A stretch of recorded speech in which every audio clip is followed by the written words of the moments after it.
C'est seulement celui qui aura été fidèle en peu de choses qui sera établi sur beaucoup. Matthieu 25, 21. Soyez très fidèles dans tout ce que vous savez et possédez déjà de l'action de l'Esprit en vous. Considérez-vous comme le temple de Dieu. Soyez attentifs au moindre souffle de l'Esprit de Dieu en vous. Écoutez en particulier ce que vous dit votre conscience qui a été purifiée dans le sang de Christ, qu'elle reste pure et nette par une obéissance d'enfant. Il se peut que dans votre cœur se trouve encore beaucoup de péchés involontaires, contre lesquels vous vous sentez sans force. Humiliez-vous de cet état de corruption inné, accru encore de tous vos péchés volontaires. Que tous vos péchés soient aussitôt placés sous le sang qui purifie. Quant aux actes qui dépendent de votre volonté, dites chaque jour au Seigneur Jésus que vous êtes prêt à faire tout ce que vous saurez lui être agréable. À chaque faute nouvelle, accueillez les reproches de votre conscience. Mais que cela ne vous empêche pas de retourner avec confiance à Dieu et de renouveler ce vœu. Je suis prêt, Seigneur, à faire tout ce que Dieu voudra de moi.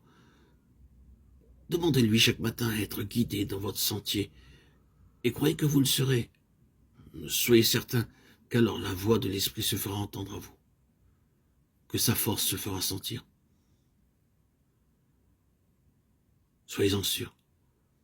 Pendant 3 ans, Jésus a préparé ses disciples à ce baptême de l'Esprit. Et ce n'est qu'après cette école préparatoire que cette grâce leur fut accordée. Soyez donc, vous aussi, son disciple obéissant et docile. Confiez-vous en lui, et vous serez alors préparés, ainsi bien préparés, à recevoir le baptême de l'Esprit. Et demandez-lui, par cette simple prière, l'effusion de l'Esprit. Seigneur Jésus, de tout mon cœur, je t'adore. Toi qui es assis sur le trône de Dieu et qui baptise du Saint-Esprit du haut de ta gloire, daigne te révéler à moi et me faire connaître tout ce que je puis attendre de toi.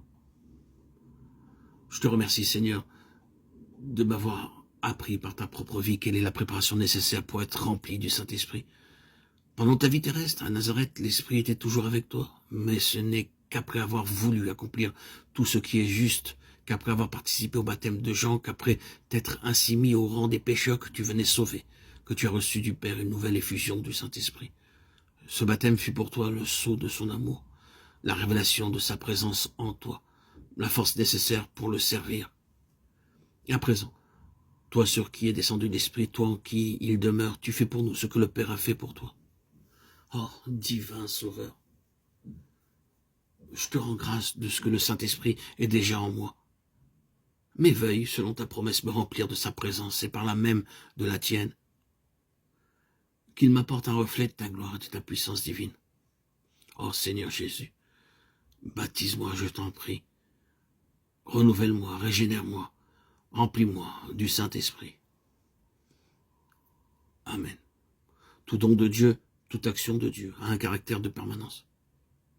Chaque jour donc, nous pouvons regarder à Jésus avec foi. En ces mots, c'est lui qui baptise du Saint-Esprit. Jésus purifie par son sang et baptise de son esprit selon le besoin. Que notre foi saisisse toujours les deux vérités inséparables que Jean-Baptiste a prêchées. Jésus, l'agneau qui ôte les péchés.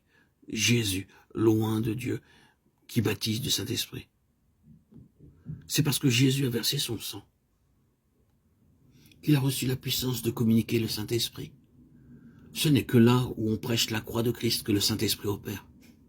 Ce n'est qu'en croyant au sang qui purifie de tout péché, ce n'est qu'en ayant la conscience purifiée par le sang de Christ que je puis recevoir l'onction de l'Esprit. Le sang et l'huile vont de pair. Il me faut l'un et l'autre.